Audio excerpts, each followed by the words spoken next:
Boa tarde. O tabagismo é a principal causa de morte evitável em todo o mundo. 6 milhões de pessoas por ano morrem com doenças potenciadas pelo fumo do tabaco. A Organização Mundial de Saúde defende o tratamento dos fumadores. Também a informação e a educação dos jovens sobre os malefícios do tabaco. Defende ainda leis mais apertadas ao consumo. Amanhã é o Dia Mundial Sem Tabaco e hoje trazemos o assunto à mesa da sociedade civil, olhando sobretudo para o caminho que tem sido percorrido em Portugal neste combate.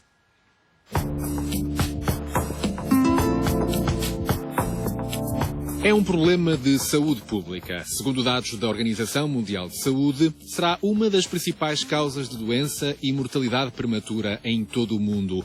O combate ao vício do tabaco não é fácil e, por isso, em pleno dia do não fumador, vamos falar-lhe de todos os caminhos possíveis para largar o cigarro. Mais à frente, vamos falar de meningite, mais um problema de saúde pública, até no mundo ocidental, mas que pode ser prevenido com o recurso à vacinação. Fique connosco e entre na conversa, porque este programa também é seu.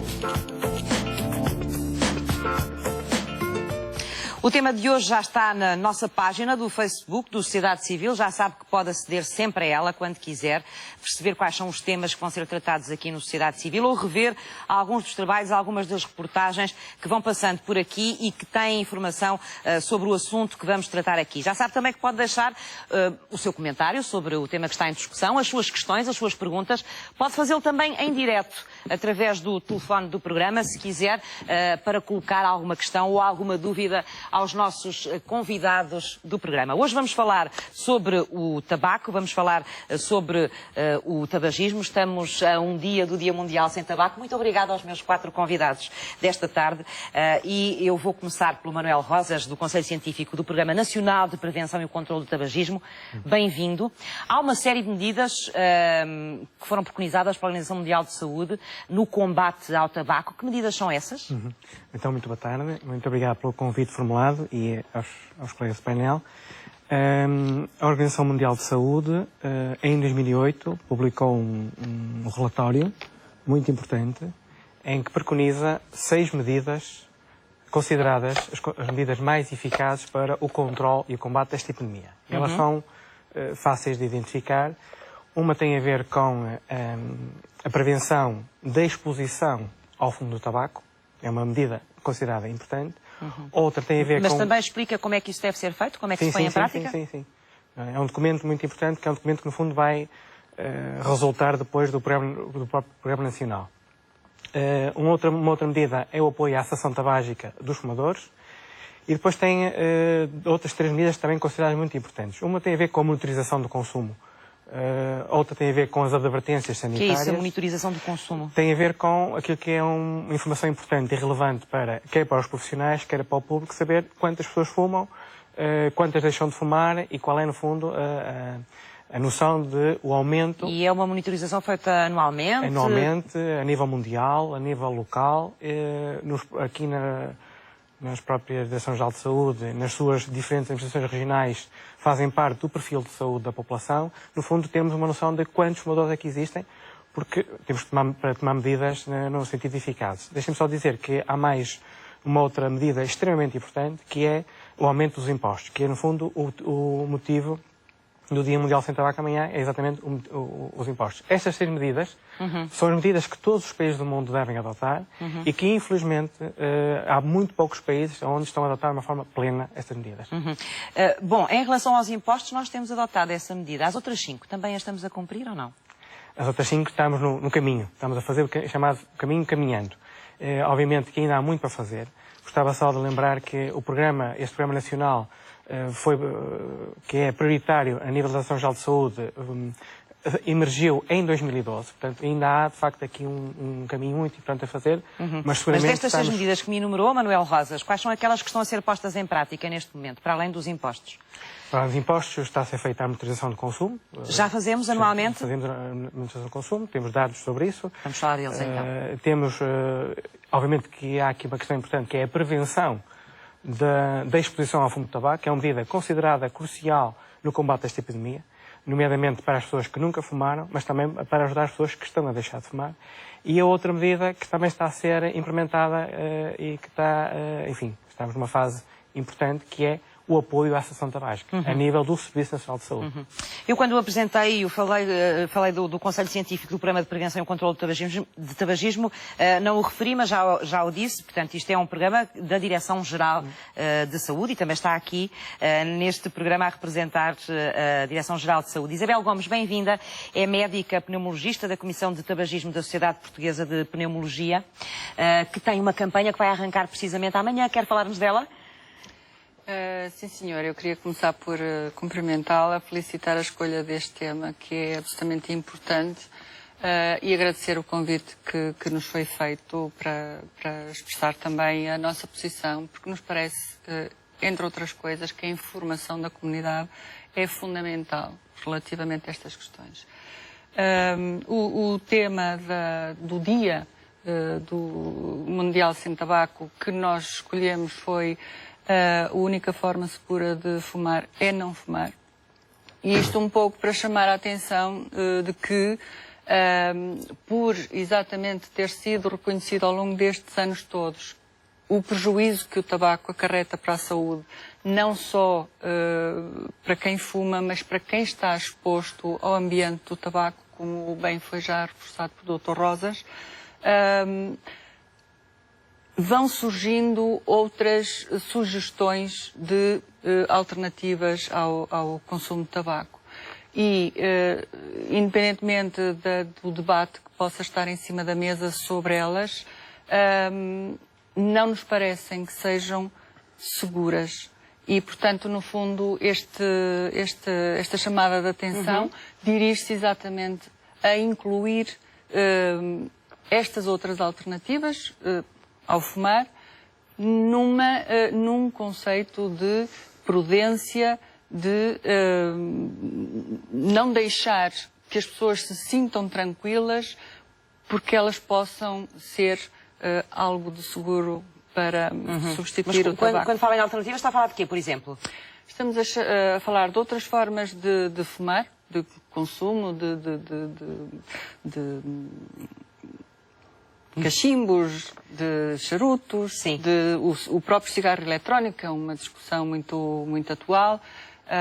O tabaco de mascar não é muito comum entre nós, mas pronto, na Europa há países onde é relativamente popular e nenhuma dessas formas se tem mostrado segura para a saúde de quem as utiliza. E por isso o tema deste ano foi escolhido desta forma para chamar um pouco a atenção para a abrangência que a proximidade dos produtos que se associam ao cigarro pode ter também noutras formas que aparecem com outros formatos, com outras caras, mas que seguras ainda não podemos dizer que elas sejam, não é? Marta Rezende, bem-vinda. A Marta é médica dentista e representa a Ordem dos Médicos Dentistas nos assuntos que estão ligados com o consumo de tabaco. E eu gostava de perceber como é que vocês trabalham estas matérias, nomeadamente em relação ao consumo tabágico. O que é que nos pode dizer sobre a prevalência deste consumo e da sua ligação com a saúde oral?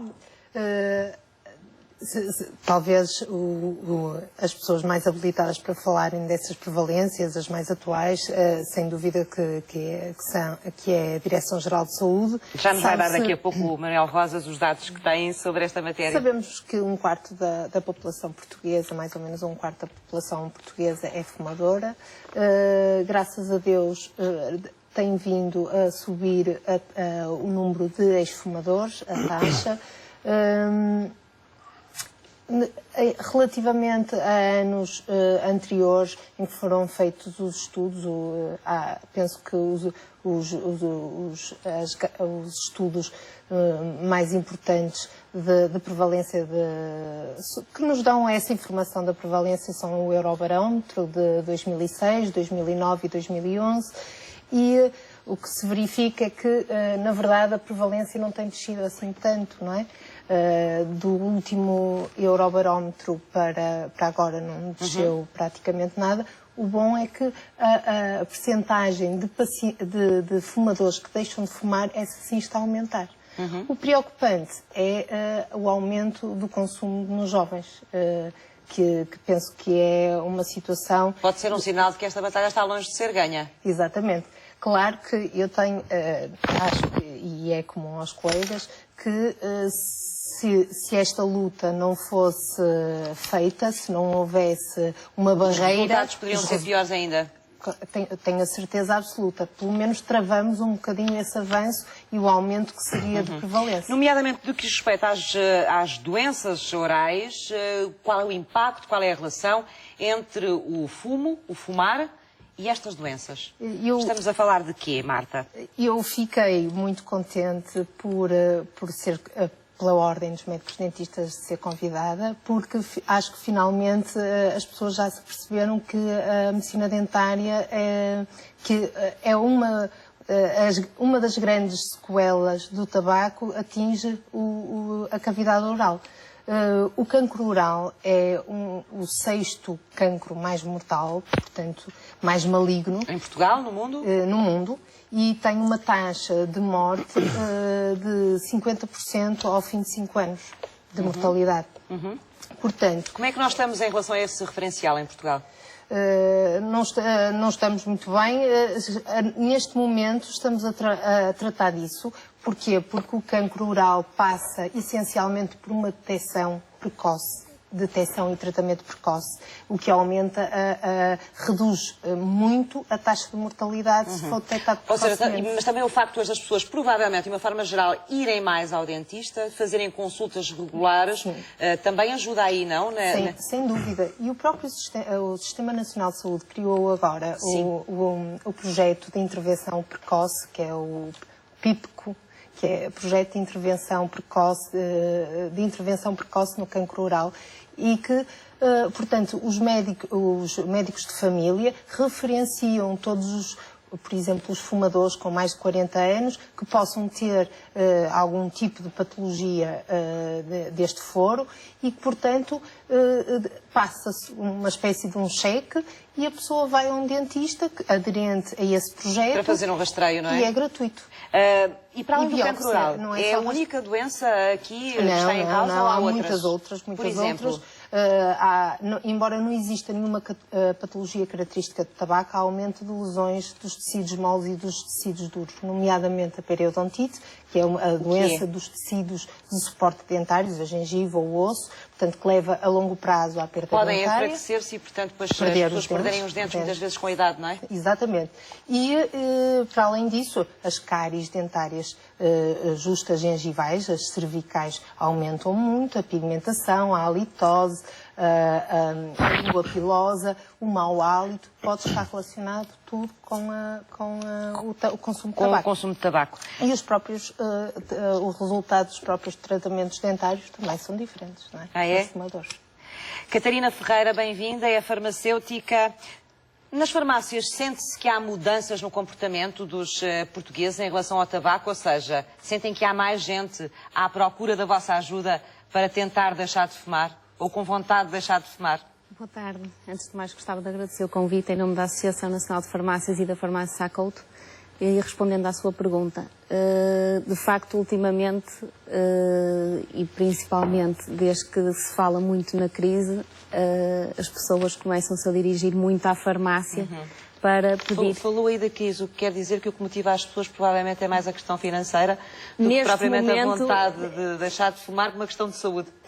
É assim, neste momento eu noto um grande crescimento. Eu noto um grande fator, não é? Muitas pessoas, de facto, neste caso, pela farmácia ser de facto um local que está com a porta aberta diariamente, as pessoas têm fácil acesso e então sempre procuraram a farmácia para pedir uma ajuda para deixar de fumar.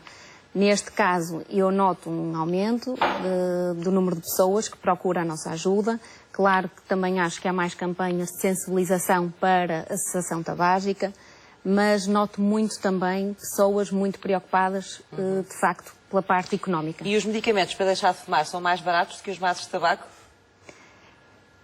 É assim, é um investimento inicial maior, não é? Mas o nosso Eu faço esta papel... pergunta porque, como falou da questão financeira, É assim, queria o nosso só perceber papel, e comparar. Claro, é assim, de facto nós temos pessoas que inicialmente nos abordam sobre esse assunto do custo do tratamento. Sim. Agora, o nosso papel é mesmo E desistem também por causa explicar... do custo do tratamento? Quando sabem que é muito caro ou não?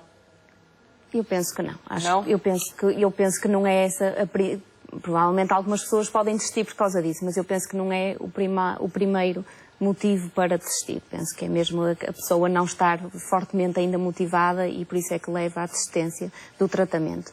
Agora, o nosso papel enquanto farmacêuticos é mostrar à pessoa que de facto o tratamento rapidamente é rentabilizado quando a pessoa deixa de fumar. E nós, inclusivamente, temos um calendário, nós chamamos o calendário do tabaco, em que dá-se o exemplo de uma pessoa que fuma um maço por dia, em que mostramos o que é que a pessoa pode poupar. Não é ganhar, mas sim poupar em deixar de fumar. E a pessoa rapidamente percebe que o tratamento é rentabilizado ao final de alguns meses. Logo, por exemplo, eu posso dar alguns exemplos. Qual é a taxa de sucesso, não científica, como é óbvio, que imagino que não a tenha, mas pela sua experiência das pessoas que entram com vontade de fazer o tratamento, que levam os medicamentos para fazer o tratamento e que desistem depois? Consegue lhe dar um dado. ter uma ideia? Pronto, eu posso lhe dar um dado. Houve um programa organizado pela Associação Nacional de Farmácias em 2006, Sim.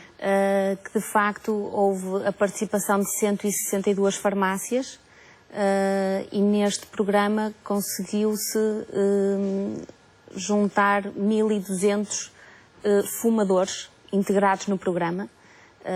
Claro que muito mais gente foi abordada, mas só 1.200 é que quiseram mesmo participar no programa e ao final de 3 meses fez-se uma contagem em que se verificou que 69,3% das pessoas conseguiram, até ao final dos 3 meses, deixar de fumar.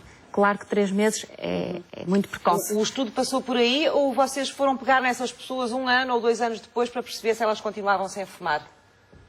Aí já não fez parte do estudo, aí já cada farmácia por si só iria fazendo o acompanhamento e aí... Portanto, não têm dados sobre isso? Aí não temos dados. Nós fizemos o final dos 3 meses porque o tratamento inicial eram os 3 meses para avaliar quem tinha conseguido. Quem naqueles 3 meses não conseguiu deixar de fumar, nós aconselhamos a parar o tratamento. E de facto, ao final dos 3 meses, quem conseguiu deixar de fumar, nós aconselhamos a fazer mais 3 meses de tratamento, por isso completar os 6 meses de tratamento e fazer um acompanhamento. Ir à farmácia também, fazer o acompanhamento, sim. E entretanto, algumas das pessoas que quiseram, entretanto, ir a uma consulta médica, pronto, então naturalmente também faziam... Também. Exatamente. Já vamos regressar. O vício do tabaco é um vício difícil de combater, mas é importante conhecer e divulgar também os impactos dele. Vamos olhar para os números da Organização Mundial de Saúde. 31 de maio é uma data para declarar guerra aos malefícios do tabaco. Esta é uma causa da Organização Mundial de Saúde, que este ano quer sensibilizar os governos para um aumento dos impostos sobre o tabaco como forma de dissuadir o consumo.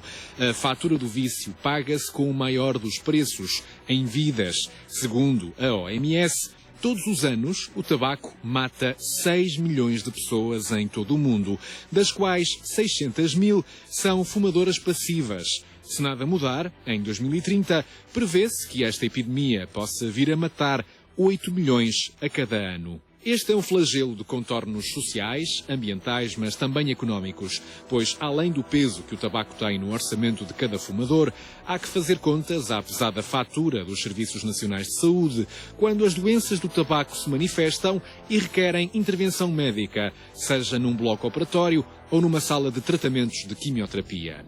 Esta guerra aos cigarros também se faz a nível europeu, onde 29% da população é fumadora. O Parlamento quer combater o recrutamento de fumadores mais jovens e prepara diretivas mais duras em relação à venda do tabaco e quer também desenvolver ações de sensibilização com vista a promover hábitos de vida mais saudáveis e locais de trabalho livres de fumo. Entretanto, o cigarro eletrónico apareceu como resposta alternativa para combater o vício. Não contém as substâncias perigosas do cigarro tradicional, como o alcatrão, o monóxido de carbono e as partículas finas que provocam o cancro e a bronquite crónica, e consiste na inalação de vapor e nicotina. Neste momento, o cigarro eletrónico já terá na Europa 7 milhões de fumadores convencidos. Mas, como em tudo o que é novo, há impactos desconhecidos e a União Europeia adotou o princípio da precaução, tendo começado por proibir a venda deste tipo de cigarros a menores. Até lá, há números que não poderemos esquecer. Se nada mudar, 1 em cada 10 adultos continuará a morrer por causa do tabaco, 40% das crianças continuarão expostas ao fumo passivo e 31% das mortes de fumadores passivos continuarão a ser crianças. Mudar de hábitos é difícil, é certo, mas é possível, porque quem deixa de fumar é imparável. Manuel Rosas, e em Portugal, quais são os dados? Estava-me aqui a dizer, enquanto tínhamos esta reportagem, que em Portugal a Direção-Geral de Saúde já recolhe estes dados desde 86. O que quer dizer que já... 87. Já tem um histórico relativamente grande, não é? Do comportamento dos fumadores portugueses. Que dados é que temos hoje e com que dados é que contamos hoje? Permita-me então tentar contextualizar para as pessoas, para não ser muito maçador nos números. A epidemia do tabaco já tem mais de um século. E, portanto, a nível mundial, como esta reportagem que eu vou mostrar, já temos muita informação. Ao ponto de, como disse a reportagem, em todo o mundo, cerca de 8 milhões de pessoas morrem todos os anos em consequência do consumo de tabaco.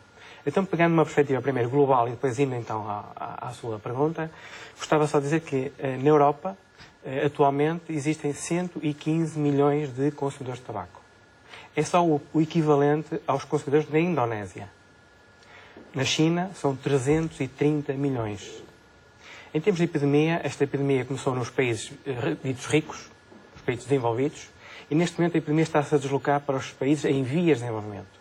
E, portanto, nos países do Sudoeste Asiático, estou a falar da China, estou a falar da Indonésia, estou a falar da Índia, há uma explosão enorme de consumo de tabaco. E, portanto, em termos de estratégia da indústria tabaqueira, é aí a aposta.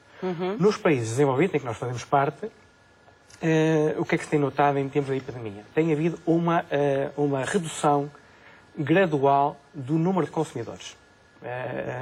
Mas quando vamos ver os números em pormenor, esta redução gradual não tem tido uma distribuição homogénea em termos de género. Enquanto que nos homens está a haver um decréscimo do consumo, pelo contrário, nas mulheres está a haver um aumento. E então os dados nacionais é isso que mostram. Desde 87 até o último inquérito nacional de 2005, e depois temos os eurobarómetros que confirmam isso, há uma diminuição ligeira, mas gradual, uma tendência gradual de diminuição do consumo nos homens, mas, ao mesmo tempo, verifica-se um aumento muito consistente do consumo de tabaco nas mulheres. Quando vamos ver os países da Europa, os países do norte da Europa, neste momento já não há diferença de género. Em Portugal não se verifica. Em Portugal temos aproximadamente 26% de fumadores do sexo masculino e temos 7% de mulheres fumadoras. Portanto, ainda há aqui uma discrepância, o que dá aqui um valor, redondo de 20% em termos médios.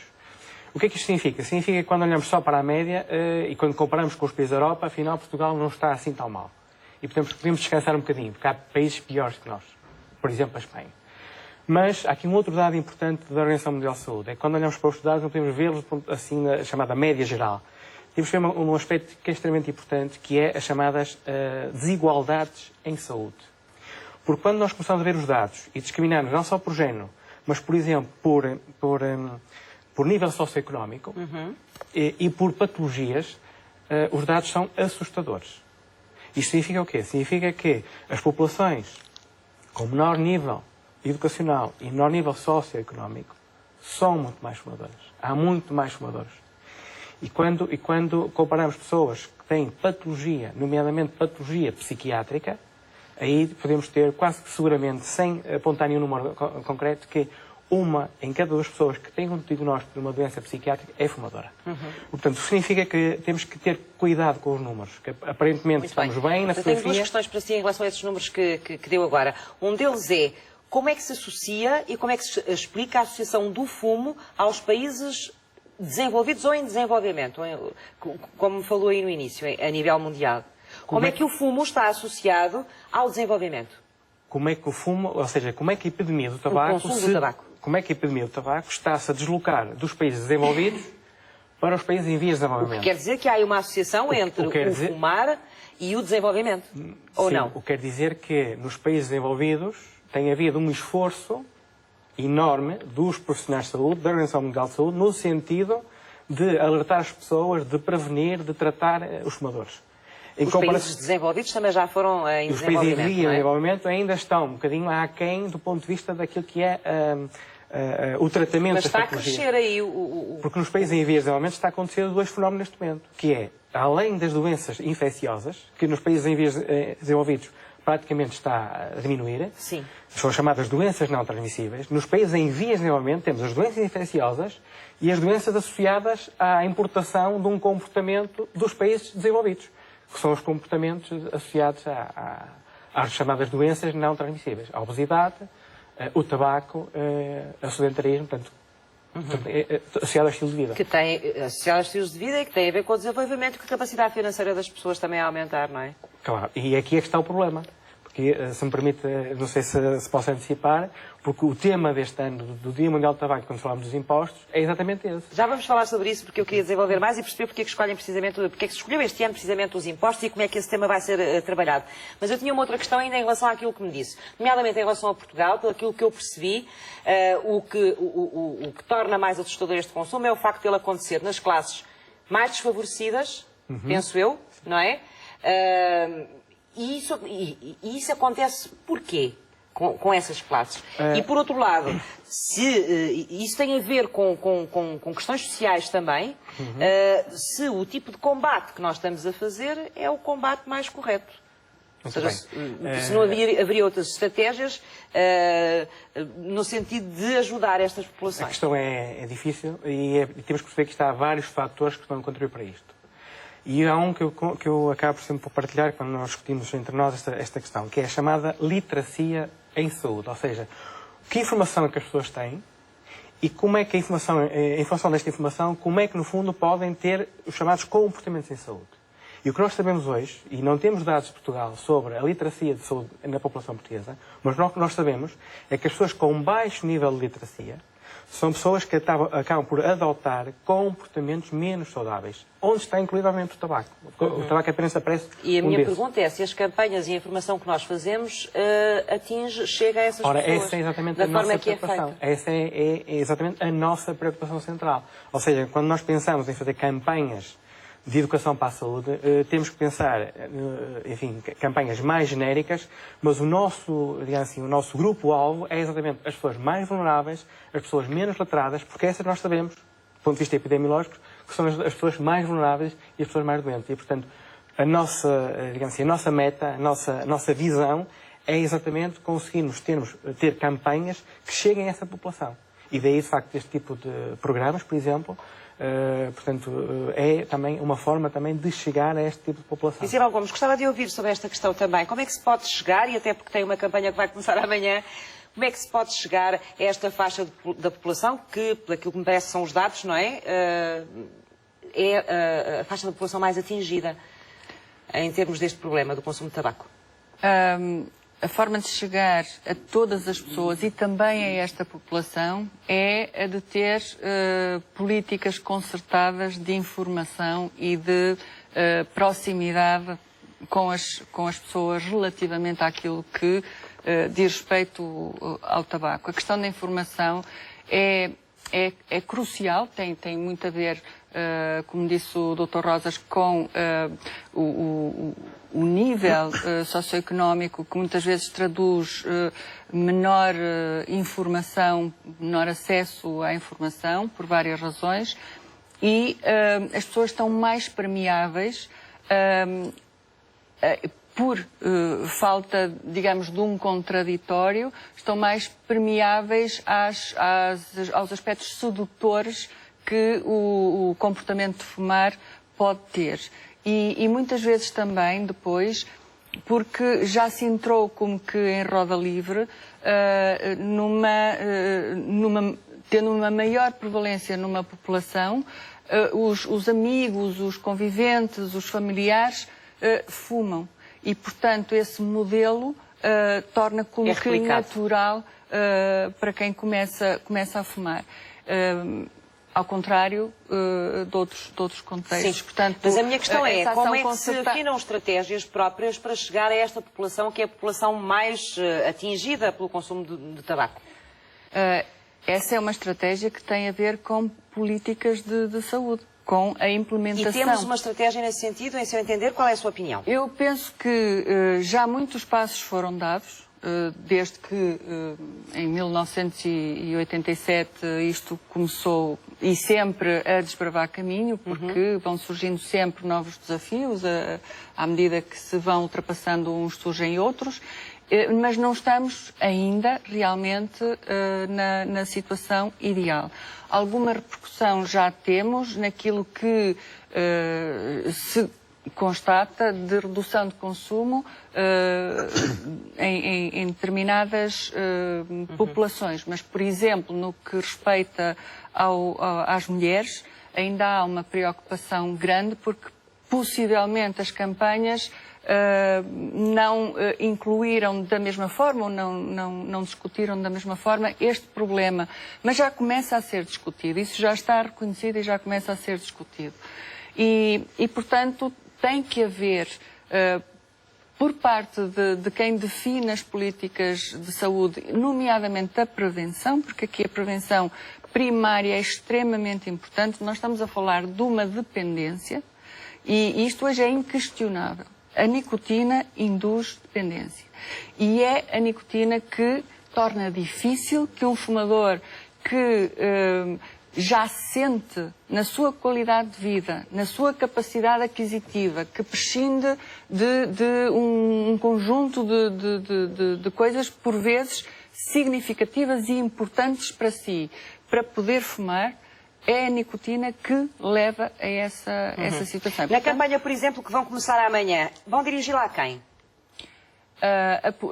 A campanha foi difundida para os órgãos de comunicação, foi difundida para os centros de saúde, para os hospitais, para todos os médicos. Portanto, é uma campanha geral que vai apanhar de uma forma geral também as pessoas, as várias faixas etárias, as várias... Nós esperamos que sim, porque não é dirigida nem específica para nenhum público-alvo, pois não?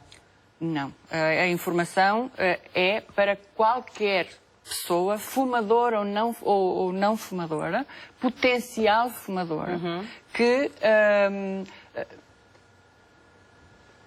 a fim de que reflita nesta questão de que, se falamos muito do tabaco, se pensamos em alternativas que começam a surgir, elas também não são ainda seguras. Não podemos estar à vontade relativamente a isso.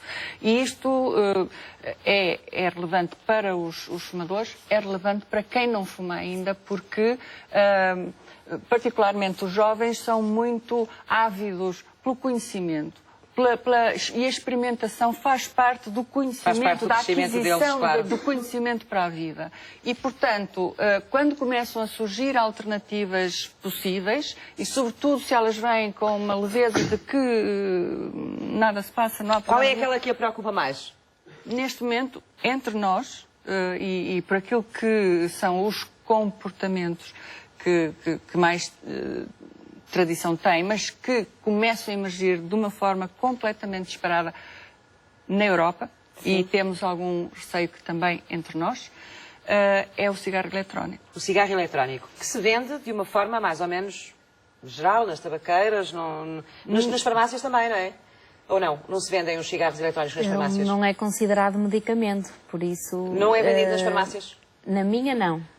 Não sei se existe alguma farmácia a vender, mas ele ainda não é considerado, não é, porque ainda não há estudos sobre ele, e por isso o Infarmed ainda não considera o cigarro eletrónico nem um medicamento, nem um dispositivo médico. Mas ele está acessível às pessoas para ser comprado em vários formatos, ou através da internet, ou não só através da internet, em lojas mesmo, não é? Em lojas, nem mais. São stands.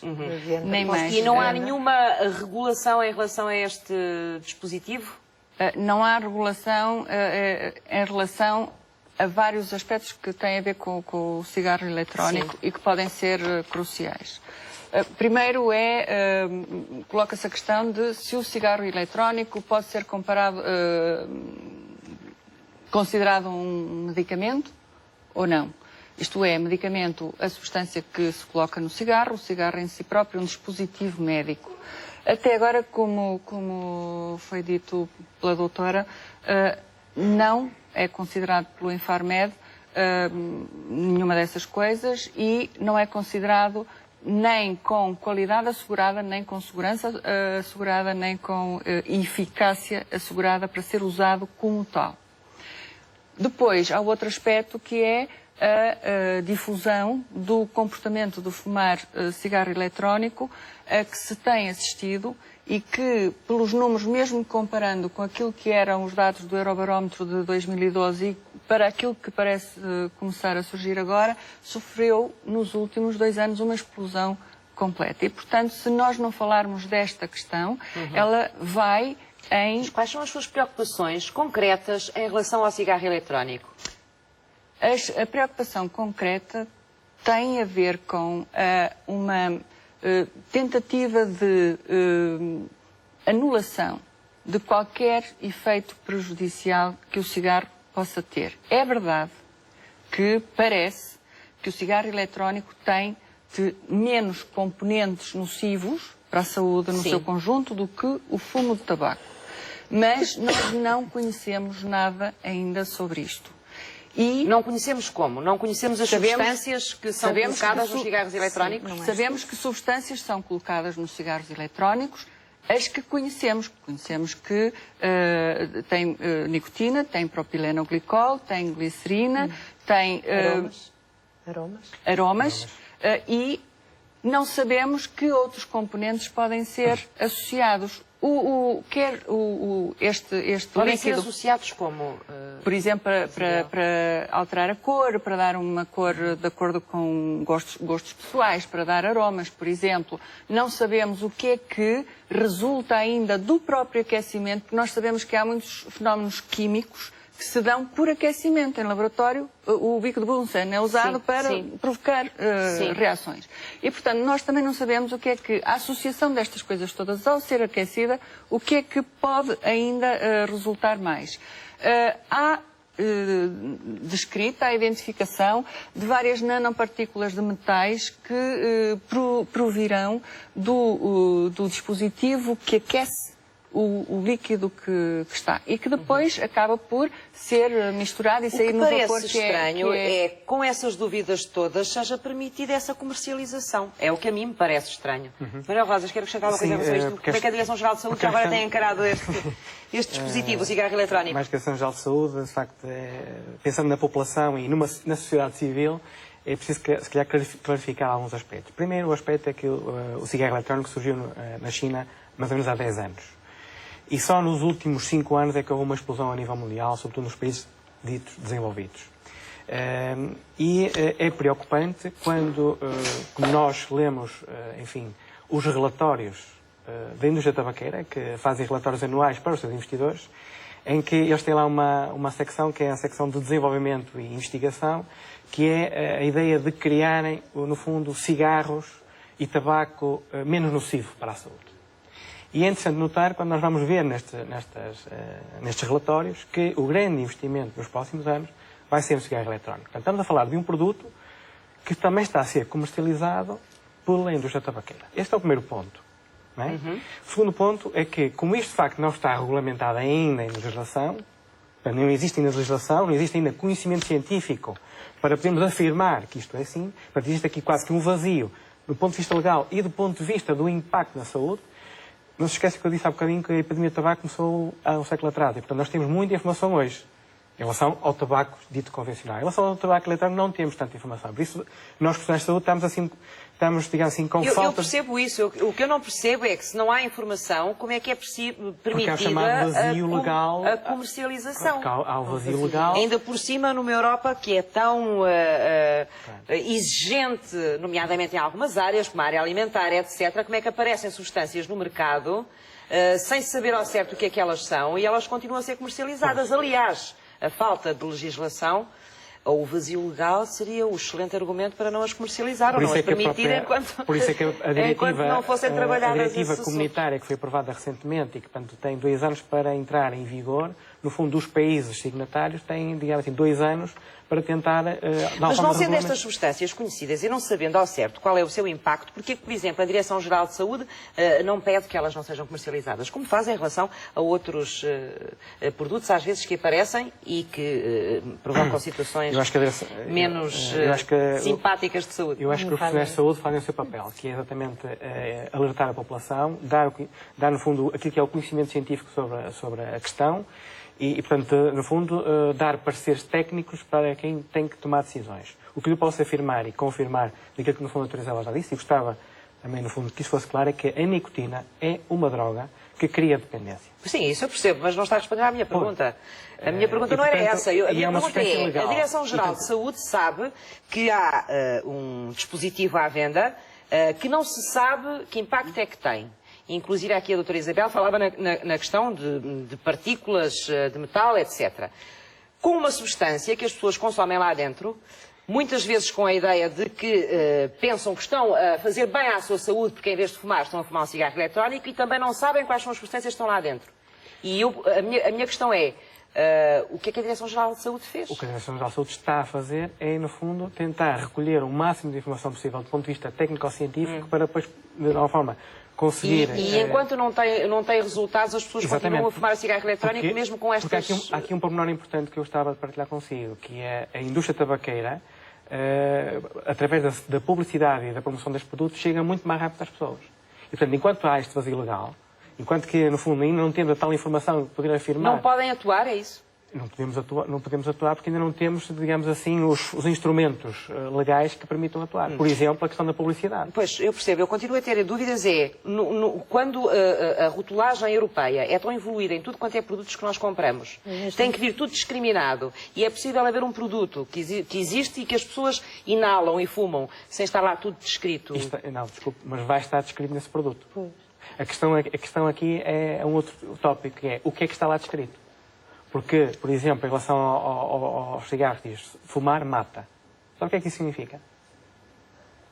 Significa que as pessoas, ao lerem aquilo, rapidamente desconsideram aquela informação. Porque ao fumar o cigarro, eu não morro.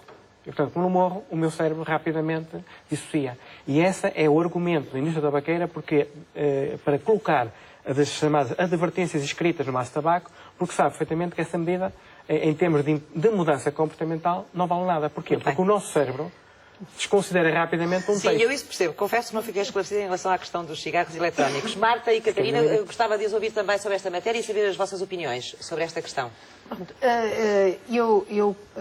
A Ordem dos Médicos Dentistas faz parte do grupo técnico consultivo do Programa Nacional de Controlo e Prevenção do Tabagismo e ontem fizemos uma reunião sobre isso, sobre uma avaliação anual e falamos justamente disso dos cigarros eletrónicos. E realmente é exatamente como o Dr. Manuel Rosas diz, nós estamos num vazio e que estamos um bocadinho impotentes do ponto de vista jurídico e do ponto de vista científico. Eu, por exemplo, fui fazer uma pesquisa à base de dados, uma base científica de dados, o PubMed, e não aparece nada, quase, pouquíssimo. E aparece sempre sobre quase todos os temas, o que no fundo mostra que não há estudos nem sobre os malefícios do uso do cigarro eletrónico, não porque não os haja, mas porque não há estudos, e nem sobre a eficácia, se é eficaz ou não. Depois, o outro problema da publicidade está a passar um bocadinho a ideia de que até é um comportamento saudável, não é? Face aos outros fumadores, que até é um comportamento saudável. E isso não é verdade. E há realmente erros nessa publicidade. E então a Direção-Geral de Saúde, neste momento, com estas reuniões,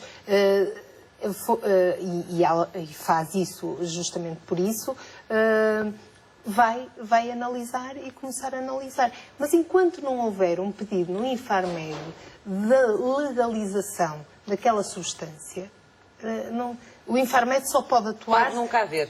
Exatamente. Pode nunca haver. Mas E isso não é, ser mas isso considerado um medicamento. Isso é o lado formal e podemos todos também meter a cabeça na areia e esperar que alguém um dia Pois vá é isso. colocar essa questão em Infarmed. Catarina, queria ouvi-la também sobre esta questão. Qual é a sua opinião?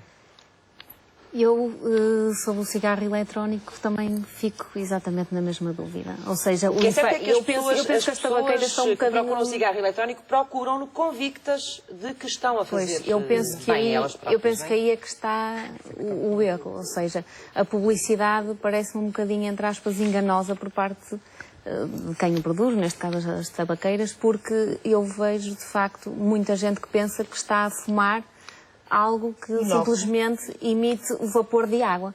E isso não é verdade. Eu não posso estar também a afirmar o que é que tem ou deixa de ter, porque não há estudos sobre isso.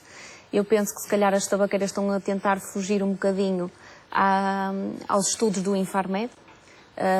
Por isso, enquanto de facto não houver esse estudo, nós não sabemos. Alerta, pelo menos, para as pessoas. Exatamente. A única coisa de facto que sabemos é que no cigarro eletrónico há um cartucho em que lá dentro estão substâncias, algumas provenientes da planta do tabaco, alguns compostos químicos, que de facto, na verdade, não serão os 4.000 compostos químicos que um cigarro tem, naturalmente, mas estão lá alguns compostos químicos e é isso que eu acho que as pessoas têm que perceber, que não é simplesmente vapor de água. Por isso, nós, como farmacêuticos, eu acho que devemos continuar a aconselhar todos os produtos que temos à venda, desde as gomas, as pastilhas, os pensos transdérmicos e tentar, para já, não entrarmos nessa guerra, entre aspas. Marta, muito rapidamente, temos que ir a próxima Só mais uma reportagem. coisinha.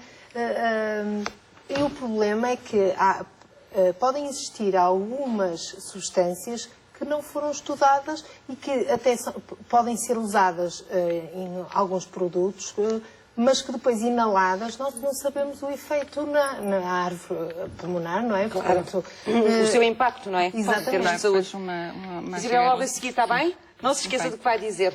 A adição provocada pelo tabaco, e já falámos aqui dela, é complexa. O fumador torna-se um dependente químico da nicotina, mas também, por exemplo, do sabor do tabaco e de todo o contexto social à volta deste hábito. O Sociedade Civil visitou a clínica anti-stress do Porto para saber, por exemplo, como é que a medicina tradicional chinesa combate estas dependências. José Marques tem 52 anos e esta manhã tem marcada uma sessão de 30 minutos de acupuntura. Vamos trabalhar essa força de vontade. É mesmo, é. Tentativa a conseguir. Sente-se confortável? Está confortável? Sim. Vamos começar a nossa picareta. Na clínica anti-stress do Porto, a medicina tradicional chinesa é usada há 12 anos no combate a vários tipos de ansiedade. E aqui, cada uma destas agulhas também ajuda a combater o vício do tabaco.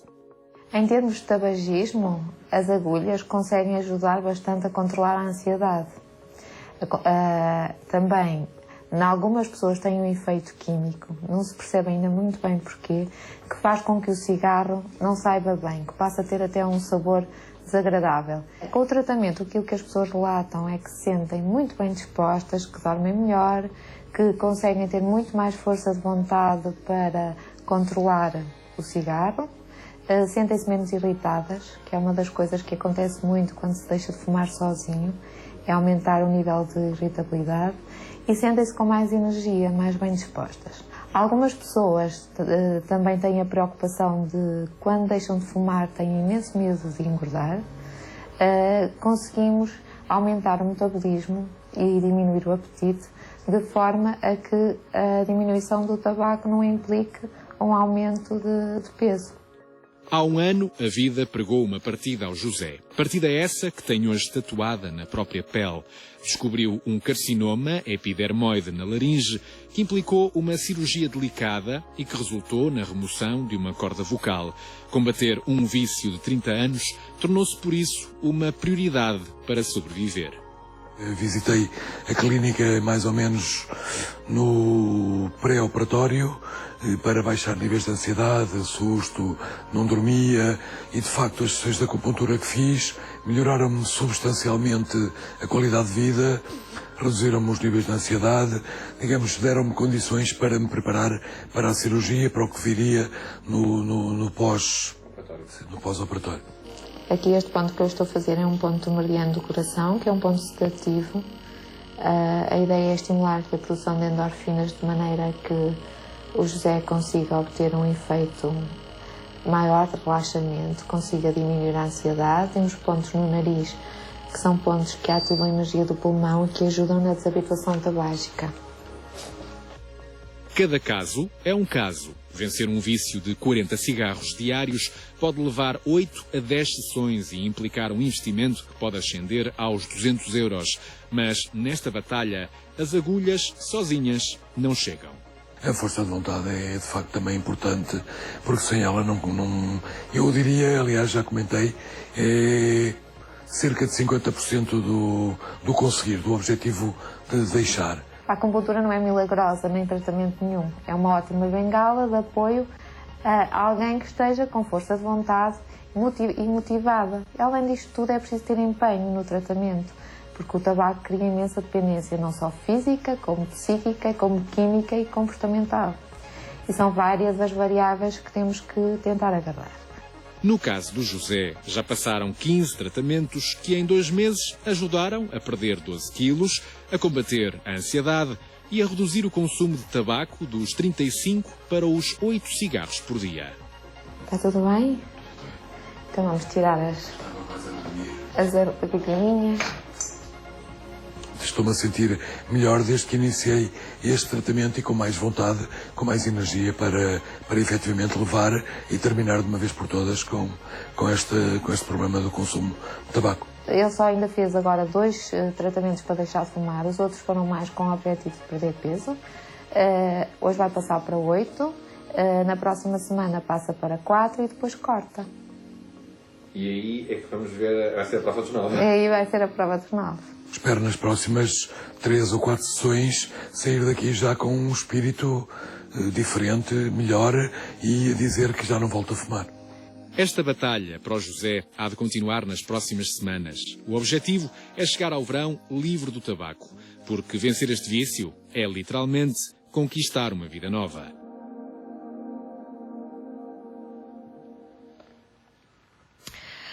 Temos connosco um espectador que está connosco a partir de Gaia. Eu tinha aqui comigo o nome dele, já não o tenho neste momento, mas ele vai entrar connosco em direto e já nos vai dizer o nome dele.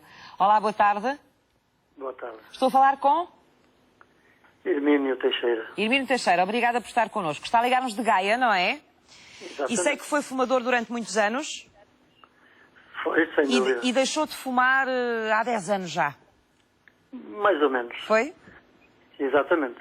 E queria o quê? Contar-nos um pouco da sua experiência?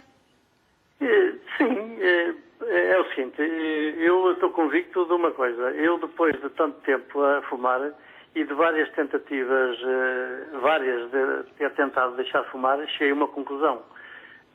Não deixava de fumar porque não queria.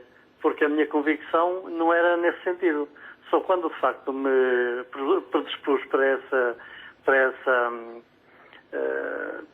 como é que se diz? Para essa empreitada, para essa tarefa que não deve ser fácil, não é? Exatamente. A partir daí parei e nunca mais fumei. Mas ao longo dos seus 30 anos de fumador tentou deixar de fumar várias vezes, foi isso? Várias vezes, exatamente. E voltou sempre a fumar. Sempre. E achou que não tinha vontade suficiente na prática, não tinha mesmo exatamente. vontade de deixar de fumar. No fundo, eu não tinha era disposição para deixar de fumar. Como é que encontrou essa disposição? À medida que o tempo vai passando, a gente vai tomando alguma... como é que dizer? Algum juízo? Algum juízo, exatamente. É exatamente o termo certo. Mas sentiu, por exemplo, a sua saúde a ser afetada? Começou a gostar-lhe a fazer algumas coisas? Eu comecei a ver que, de facto, eu me sentia bastante cansado. E a partir do momento em que eu deixei de fumar, eu aquilo que fazia, que chegava, por exemplo, acima de uma subidazinha de 100 metros, chegava cansado, eu fazia aquilo a correr, sem dificuldade nenhuma, passado um mês. E outras coisas do género. Portanto, é porque o efeito tem algum o tabaco tem algum efeito, não é verdade? Claro. Como é que foi o seu processo de deixar de fumar? Foi exatamente nesse sentido. Eu comecei com 11, 12 anos. Isso foi a fumar, não é? A fumar. A fumar. A deixar de fumar. Comecei com uns 35 anos a deixar algumas vezes fumar. Começava a deixar um mês, 2, depois começava a pedir um cigarro a um amigo, depois o outro, voltava a cair outra vez na mesma situação. Entretanto, convenci-me que de facto tinha que deixar de fumar, por várias razões. Com que idade é que deixou, Hermínio? Esta última vez? À volta de 42, 43. E foi assim radical? Deixou de fumar de um dia para o outro? Radical. Pediu algum tipo de ajuda? Eu tinha chegado a pedir, mas essa não foi a base com que deixei de fumar. Eu só, portanto, a última vez convenci-me que de facto tinha que deixar de fumar e fiz o seguinte: a partir da manhã não fumo mais. Andei com um maço de tabaco até se calhar um mês no bolso. A última semana pedi 2 ou 3 cigarros a colegas porque me sentia com grande ansiedade. Mas a partir daí tentei mastigar chicletes ou quando via alguém fumar desviava-me para outros locais. Não quer dizer que hoje não tenha vontade, em certas circunstâncias, de fumar. Ainda? Ainda. Só que eu, de maneira nenhuma... Quer voltar a fumar? Exatamente. Mantém a mesma vontade, portanto. Exato. Mas mudou os seus hábitos? Sentiu-se obrigado a mudar os seus hábitos, as suas rotinas para... Não. Não? Não. Foi exatamente Manteve igual. os seus amigos? O Exatamente contacto com os igual. seus amigos que fumavam também? Alguns deles? Igual. Continuou a sair à noite? A fazer os seus jantares? Não tinha vontade de fumar no fim? Sempre. Eu continuei sempre a ter vontade de fumar. Café? Também tomava café? Por norma, eu à noite não tomo café. E durante o dia tomava? Tomava. E nessas alturas não sentia um bocadinho mais aflito depois do café? Sentia necessidade, como é lógico, mas eu acabava de tomar Como é que dava a volta a isso? Saía do café e ia-me embora. Ia dar um passeio, não é? Exatamente. Parabéns, Hermínio, por ter conseguido deixar de fumar obrigado. já há 10 anos. Quer deixar aqui alguma sugestão ou outros fumadores que venham a ter a mesma vontade que o Hermínio para largar o tabaco? Olha, o que eu posso dizer é o seguinte, é que se de facto têm vontade ou querem deixar de fumar, só tem uma solução. É mesmo não fumar e convencerem-se que não podem fumar. Porque não podem no sentido de que lhe faz mal em todos os sentidos. Seja à carteira, seja à saúde e até aos que o rodeiam. Quem diria que este conselho vem de alguém que fumou durante 30 anos, não é? É verdade. Obrigada, Hermínio. Um bom fim de semana para si. Nada, Eu imagino que nem toda a gente tenha a força de vontade tão grande como o Hermínio acabou por ter, depois de várias tentativas falhadas, e que procurem muitas vezes, a Catarina e não só, não é? À procura de alguma ajuda, de algo que possa servir ali de almofada e ajude pelo menos nos primeiros tempos. O que é que normalmente funciona mais com as pessoas? Eu acho que também cada vez há mais alternativas, não é? Tem-se criado uma série de produtos diferentes, que provavelmente chegam a pessoas diferentes, porque nem toda a gente deixa de fumar da mesma forma. Mas o que é que geralmente é mais eficaz e ajuda mais as pessoas? Nós primeiro temos que perceber bem a pessoa que está à nossa frente. Como é que o fazem? Nesse aspecto, eu falo a nível pessoal, tenho uma vantagem que conheço bem os meus clientes porque não trabalho propriamente numa grande cidade e por isso temos um contacto muito próximo com os clientes. Mas o que é que precisa de saber exatamente sobre eles quando vai aconselhar um medicamento ou um tratamento? Pronto, inicialmente preciso sempre de perceber se a pessoa está realmente motivada para o fazer. Se é a primeira vez que recorre a algum tratamento ou se já tentou anteriormente algum tratamento, porque normalmente a pessoa, para conseguir realmente deixar de fumar, faz 5, 6 ou mais tentativas.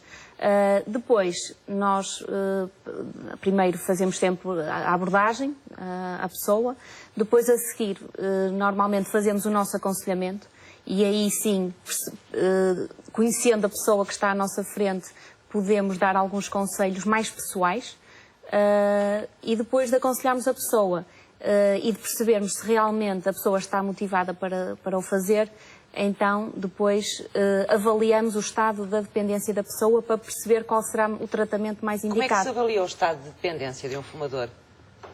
Fazemos algumas perguntas, existe mesmo um teste com questões em que perguntamos, por exemplo, primeiro, sempre quantos cigarros é que a pessoa fuma por dia, se custa não fumar em locais proibidos, se o cigarro que custa mais deixar de fumar será o primeiro do dia ou se é qualquer outro cigarro.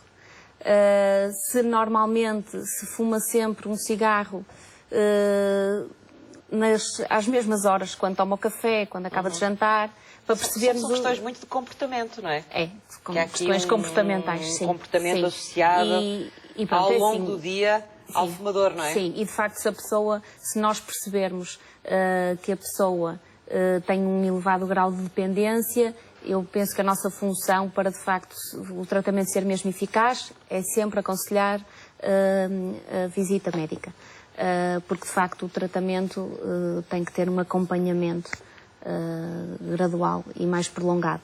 Se nós percebermos que a dependência, que de facto não é tão elevada, nós aconselhamos os medicamentos não sujeitos à receita médica. São pessoas, sobretudo, com alguma idade já que aparecem na farmácia a pedir ajuda ou aparecem jovens também?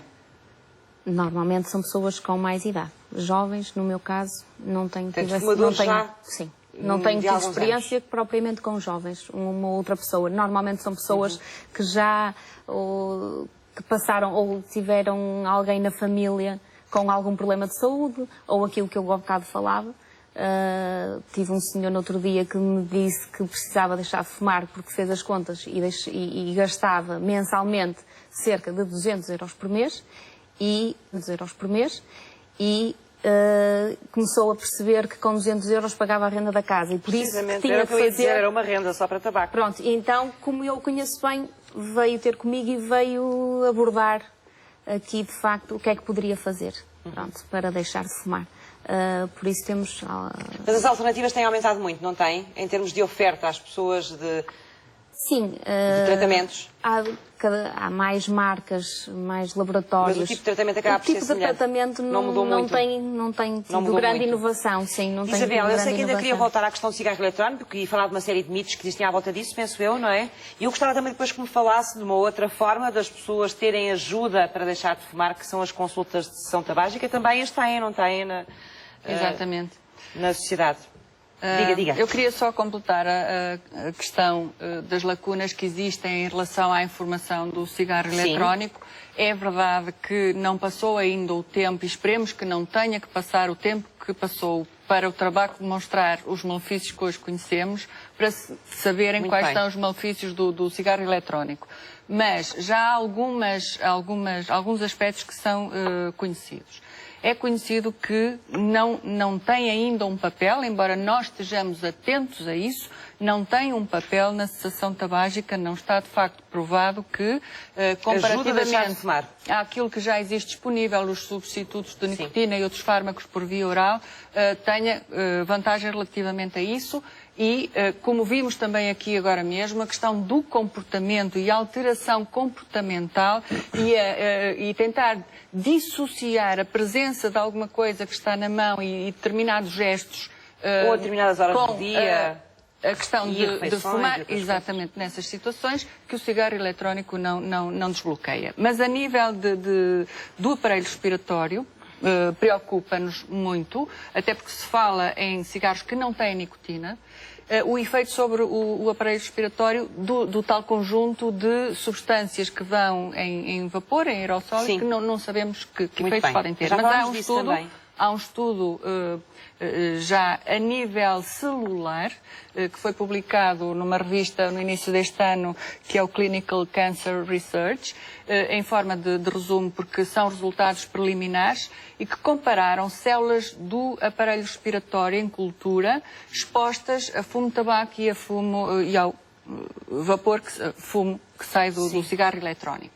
E o que verificaram é que já encontraram nessas células, após a exposição, alterações dos genes que, e pensa-se nisto quando se fala nas mutações que depois levam ao aparecimento de cancro de pulmão, que não sendo iguais às alterações encontradas nas que foram expostas ao fumo, têm muitas semelhanças. E, portanto, há alguma informação que começa a aparecer que é preocupante. E que é preciso manter a atenção. E eu peço desculpas, muito rapidamente, só tenho 3 minutos e também queria ainda ouvir ali falar das consultas. O Manuel Rosa sobre as consultas, sim. Mas tem que ser muito rápido. Pronto, as consultas hospitalares, na prática, o que eu queria perceber é até que ponto elas, neste momento, nós temos dados que elas resultem. As consultas, as taxas de sucesso que têm sido descritas andam à volta dos 25, 30%. As consultas hospitalares são predominantemente feitas por pneumologistas, 90% por aí, e são muito dependentes também do tipo de população que cada consulta recebe. E muitos hospitais, pela grande afluência que têm estas consultas, a grande procura, acabam por ter preferencialmente doentes hospitalares do seu próprio hospital. Isto condiciona depois as taxas de quer dizer que nem toda a gente tem acesso a estas consultas, é isso? Algumas consultas não estão abertas à procura do fumador em geral. Portanto, são fumadores que precisam de vir referenciados, normalmente porque têm uma patologia associada ao tabaco, e que deverão deixar de fumar. Muito bem. Manuel Rosas, precisávamos de ter estas consultas mais acessíveis a toda a população? E penso que isso é uma preocupação do Serviço Nacional de Saúde, que é, de facto, ter o acesso a este tipo de abordagem, que não tem que ser especificamente uma consulta à sessão tabágica. E aquele exemplo daquele senhor que participou no programa e dá-nos parabéns, é um exemplo disso. De facto, há um conjunto de pessoas que conseguem deixar de fumar sozinhas. E depois há um conjunto muito alargado de pessoas que conseguem deixar de fumar recorrendo ao seu médico de família. E depois há as questões das consultas hospitalares. Deixe-me só sintetizar, porque aquilo que é a eficácia da intervenção na sessão tabágica são duas coisas fundamentais, que é uma abordagem comportamental de relação terapêutica, médica ou profissional de saúde e utente, e depois um recurso a tratamentos farmacológicos. Sendo que a abordagem terapêutica é a mais determinante. E aqui implica, de facto, que nós temos profissionais motivados, temos profissionais treinados e temos profissionais com horas disponíveis para ajudar os fumadores. Tendo em conta que não chega só aos seus profissionais. De facto, o fumador tem que fazer... Tem um papel muito importante aqui. E é a tal motivação. Muito importante, claro, como é óbvio. Muito rapidamente, porque eu tinha prometido, ainda não falámos disso, mas porquê os impostos este ano no centro do Dia Mundial sem tabaco? Como eu disse no princípio, a Organização Mundial de Saúde, quando determinou as medidas consideradas eficazes para o combate a esta epidemia, uma delas, com elevado impacto, era o aumento dos impostos.